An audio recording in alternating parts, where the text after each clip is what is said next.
Well, hello there. This is Big Bear StarCraft 2, the huggable, lovable, untouchable, slightly maniacal, and yet still someone who can rhyme all the syllables StarCraft 2 commentator. Actually bringing you guys a ZVT. This is round 2 of 6 of, I think I'm going to call it the Chuck Norris SpainishwaNorris, or Chuck Norris aka SpainishwaNorris. Or actually I think it's more appropriate to say SpainishwaNorris aka Chuck Norris. SpainishwaNorris always comes first. Chuck Norris is second because in fact SpainishwaNorris is in fact better than Chuck Norris. I may lose some subscribers who are in fact huge Chuck Norris fans, but it is just simply the truth. Have you ever seen Chuck Norris successfully kill a Zergling? I have not either, in case you were wondering. I don't even think Chuck Norris could really take one of these drones. Look at these things, man. They are gruesome. Look at these teeth here. And they have 8 eyes. I mean, how do you beat 8 eyes? You can't really beat that. I've been trying to think of actually some SpainishwaNorris Chuck Norris jokes. Something like SpainishwaNorris doesn't mine minerals. Minerals mine themselves for fear of SpainishwaNorris's revenge. Or something like that. I don't know. I mean, I'm just going to start thinking of them, and if I can start just kind of saying StarCraft 2 Chuck Norris jokes, we'll see. Because I really kind of do consider Chuck Norris the forefront of the Zerg kind of like play style and kind of, you know, how they play and stuff. I mean, if you look at SpainishwaNorris, he has such a high win percentage, I think. I mean, in case all of the games I've seen, he's actually won. But then again, he may not also release the games that he loses. I do not know. All I know is that he's an extremely good player. He's extremely talented. And I kind of think that he deserves as much recognition as he's in fact getting, because he is getting a lot of recognition. SpainishwaNorris is one of those players who you kind of see and just kind of want to smile a little bit and say, wow, the things you are doing with your playstyle is amazing. Once he scouts this barracks here, he's just gonna kind of know that, oh, excuse me, he's just gonna kind of know that there is in fact going to be some sort of fast expand play or some sort of aggressive 2 racks. He might be going, he's going 1 racks into fast expand. I think he's trying to fake out the double barracks here, and look at this. SpainishwaNorris saying, you know what, Protoss does it to me, so I'm going to do it to you. And the Terran will have none of that. He opts to throw down an orbital command, wait for his Marine to get out here, and then he will kill SpainishwaNorris. So now SpainishwaNorris really knows that this Terran player wants to go 1 racks into fast expansion, so SpainishwaNorris is going to grab this expansion, and we might actually just see him go for this expansion right here at the 4-minute mark. We shall see what he ends up deciding to do. He definitely is getting a spawning pool. For now, he's playing totally standard, and for those of you who do not know, the SpainishwaNorris standard is in fact just getting double queen and then getting more queens, and then, you know, you can kind of just play his own playstyle, and he will not get gas until around 44 drones. And I really like this playstyle, and I really think that other Zerg players should try to copy SpainishwaNorris as much as possible, just because he's been refining his play. The first time he kind of showed up on the scene, he was really known for using those Baneling drops on top of Protoss, which has actually since then been popularized into a Roach Baneling drop that I've been seeing a lot of people use to great success, because it does melt away any kind of gateway army. Like 8 Banelings will kill anything with an area of effect splash damage. So Protoss has been actually having quite a bit of trouble dealing with that. And, you know, people do say, oh, Protoss is so overpowered, you know, Zerg is so underpowered. And it's like, it's one of the most ridiculous things I've ever heard, because Zerg is like an amazing race. It's just that they haven't been discovered yet. They haven't really like been understood, and people don't really know how to play the Zerg race efficiently, just because, like I've been saying in my last SpainishwaNorris game, all that is really because of is just because there are not very many Zerg players out there at the professional level who are trying to create innovative, like, new strategies, saying, well, obviously this one gas into trying to get fast speed is not working, let's try to switch it up. And you can see that, I mean, if you go to the unit counting station, he's already 6 drones ahead, and he is just 1 base versus 1 base. He's going to get a lot further ahead as well. There's not really much that the Terran player can do, and even in these close positions, you kind of see SpainishwaNorris excel. He'll just constantly scout the front here, and that's really how he pulls his build off, is he constantly scouts. He'll just scout up here, see how many SCVs are here, and if there's not too many, he can expect some sort of weird trickery going down. And you can see he's actually getting 4 extractors all at the same time, and this is very SpainishwaNorris-esque. He's going to just constantly shoot inject larvas. But the thing I will say about SpainishwaNorris, the one bad thing that I do have to say about him, is that he is not totally up to date on his like mechanics. He's not perfect and solid like an Idra. Idra, you know, he is known for his creative playstyle, but I think Idra's more known for his mechanics and just being that player who is just so solid with everything he does. SpainishwaNorris, he really can get away with having not the greatest mechanics in the world just because his build is so funky, and I wouldn't even call it cheese because it's so standard, and I honestly think that Zerg players will be using this build in the future, and it will be called standard. You can see that this SCV here is going to be just be set on patrol with one single HP, and I think he just kind of wants to see any sort of sneak play, or maybe he's going to be throwing down some sort of proxy something. And this Terran player actually did go for an extremely strong opening, in case you guys did miss it, where he put a single barracks here. Then he tried to get down his really fast expansion, but he could not. So he just got down the orbital, and he knows that SpainishwaNorris is someone who really is just content on macroing up like crazy. So he said, why not? I will in fact copy you. He needs to be careful with this rally point, because this rally point will actually send his marines to the outside, so we should probably just move it over here or something. I mean, like, that's probably the smartest thing, or else all of the marines will be out here, and he will in fact lose all of his marines, or lose all of the marines that come out of this barracks, because if he has to lift this off and SpainishwaNorris sees it, it will pretty much be GG. I mean, another thing I really like is he's going to time this push here with a mass marine push with Stimpack, or he might be getting medevac drop, we'll see.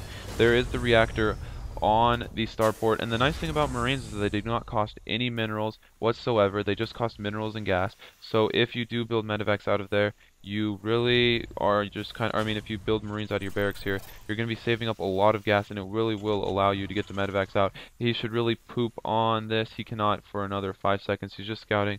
So he knows that mass marine is coming. He knows that 2 medevacs are probably coming out of that, because like what else would the Terran player really be doing with that? And he will get his overseer out of there with 36 HP. So he was smart with it. He does save the overseer, and he will bring it back to scout another day, because overseers cannot actually shoot. And here comes the 2 medevacs. This is really good timing. You can see it's actually going to be timed with his Stimpack.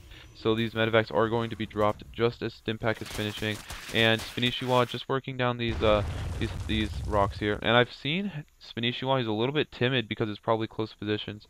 But if he does see a fast second from a Terran or a Protoss, who usually go for his extremely fast third, because you want to stay a base ahead. And you can see he did see that the medevac was coming, so he does decide to get 4 banelings. But these 2 medevacs are going to come, and they're going to float right into the main. And I don't really see anything that SpainishwaNorris has to really deal with this, because there are going to be, I think it is 8. There's the medevacs. I think it's what? 8? Yeah, 8 in each, so 16 total. 16 marines is a lot of marines. These banelings really need to be clutch, but if Mr. Bigshot is in fact a big shot, like he says he is, then he will just put the marines back into the medevacs, no problem. Does stim, loses 1 drone, but here comes the Zerglings here, they all come. He does cancel the infestation pit. He's going to load them up. He loads them all up, but he did lose 5 marines for the cancellation on the infestation pit. If the infestation pit does go back down, it does go back down, but in the same place that is kind of prone to medevac drops. I think he's going to drop here. He really wants to cancel this hatchery, because now he knows that with this extremely failed medevac drop, SpainishwaNorris is going to be in the lead. He's actually losing a lot of marines. He did horribly micro that, but he's just trying to come up here. SpainishwaNorris really needs to do something. If he loses this infestation pit again, that would be bad. And you can see Bigshot does have really good micro. He's just slowly dropping marines here. That was kind of dumb, because after he did kill all of the banelings, he should have just kept his marines inside of his medevac. And the reason why you drop a single marine on top of banelings is because it is not cost effective to kill a single marine with a single baneling. And so if you do drop 1 marine on top of 1 baneling, it is worth it. And I think that these medevacs, no, neither of these medevacs will die, but that was not very cost effective. If you hit Control R, you can clearly see that it is only 1 worker killed. And he says lag, or la good game. I think he's trying to say, well, I lose. I mean, how do you really beat Chuck Norris? I do not know. And I think he's basically saying, if you can tell me how you beat the Chuck Norris of StarCraft, I would be more than happy to comply. Actually, Bigshot kind of getting a late third, so I think that this third push here was really meant to do a lot more damage than it actually did. Because now if we go to the unit counting station, you can see 52 drones to 65 SCVs. Do not know how that happened, but I think Bigshot is just really on top of his macro. Oh, and, excuse me, I had to swallow. SpainishwaNorris really hasn't been pumping drones. He's more focused on the infestors and getting that higher tech unit, and he's actually opting to get Neural Parasite. You don't see that very often in a TVZ. just simply because in a TVZ it doesn't really help you too much to use a neural parasite on these siege tanks because the Marines will just blast your units away. For the most part, you just kind of use infestors for fungal growth to then run in your banelings or to then run in your ultralisks. I actually I prefer myself a faster hive tech and getting a very fast ultralisk cavern and kind of getting just enough infestors to stay alive, and that way you can get fast ultras, and ultras will cleave through units much more cost effectively than in fact banelings will. And you can see, like I have been saying, this is in fact pretty on time for SpainishwaNorris. He does in fact favor a faster hive, but then again, I kind of try to copy SpainishwaNorris whenever I can because I really love this guy's playstyle. And right now I think he should be content on just droning up like crazy because he really needs to catch up to the Terran player. You never want to be even in SCV count to a Terran player just simply because Terran players do have mules which do give them more income, and also a Terran player's late game units are much more cost effective than a Zerg's players, considering that the staple of the Zerg is a unit that just sits there and blows up and dies and does absolutely nothing except explodes green goo all over the Marines players. And actually he's choosing to move out here. Very smart timing to move out, and we do have some lag, so I'm going to pause it here. What the fuck, dude? And the Zerglings are actually moving in. They get a perfect surround on the Marines, and all the Marines get obliterated to oblivion. In fact, because I do not think that Marines go to heaven, I would definitely not want to see a Marine in heaven saying, "You want a piece of me, boy?" Because I definitely do not want a piece of a Marine, considering that they do have combat shields and a giant machine gun while I am just wielding absolutely nothing. And the Zerg player, with that engagement, I think he does take a decisive advantage over the Terran player.